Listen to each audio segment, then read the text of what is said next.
magistraturaga 24-yil oktyabrda keldim. Ayni damda 2-kursda o'qiyman.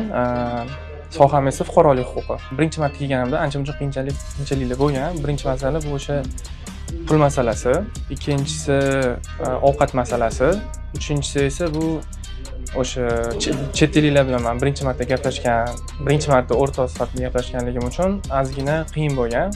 Do'st sifatida ularni qabul qilish. O'qish bilan ishlashchi masalasiga keladigan bo'lsak, odamlar ba'zida qiynaladi. Yo o'qishni tanlash kerak, yo ish tanlash kerak deyshadi, lekin balans o'shasi bo'ladi. 50% vaqtim faqat ishga ketadi, qolgani o'qishga. Haftasiga 10 soat, 15 soat ishlayman.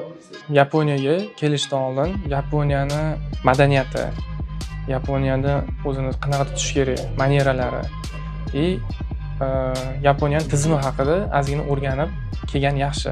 Yaponiyada o'zingiz borib turib, o'zingiz hal qilishingiz kerak ishingizni.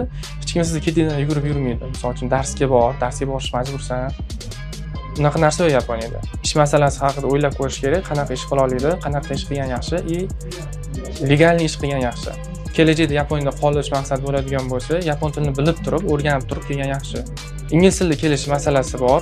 Ingliz tilida qachon kelgan yaxshiki, kelajakda boshqa davlatga ketish, Yaponiyada qolish emas. Yapon tili faqatgina Yaponiyaning ichida ishlaydi, lekin ingliz tili butun dunyoda ishlaydi. O'shaning uchun bu kelajakdagi maqsadlarga bog'liq deb o'ylayman.